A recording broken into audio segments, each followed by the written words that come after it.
No one investigates like News 4. Buffalo Bills cornerback Leotis McKelvin landed in some trouble at the Buffalo Airport.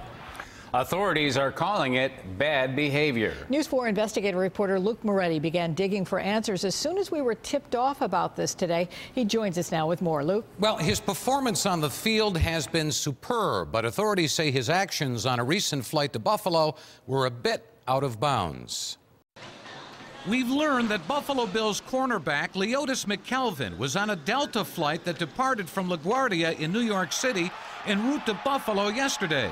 At some point, there was an incident with the flight crew. Mr. McKelvin refused to put his baggage in the overhead compartment and also refused the request of a flight attendant to turn off his cell phone repeatedly. We're told the flight crew then asked for the NFTA police to meet the plane at the gate when it arrived in Buffalo.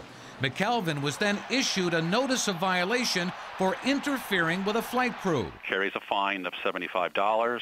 McKelvin can appear at the NFTA headquarters and pay that fine, or he can contest it. NFTA spokesperson Douglas Hartmeyer says McKelvin was never detained, just given a notice of violation by NFTA police officers. Some might wonder why wasn't he taken into custody? It just didn't rise to that level? Based on the circumstances, and Mr. McKelvin, in my understanding, was cooperative, and all that was warranted was the issuing of an NOV.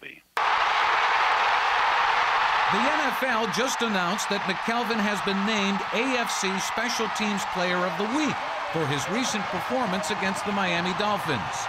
Meanwhile, NFTA spokesperson Douglas Hartmeyer says these kinds of notices of violation are issued from time to time, but not often. It happens occasionally where we're called to meet a plane at the gate or to report to the hold area where someone is disruptive.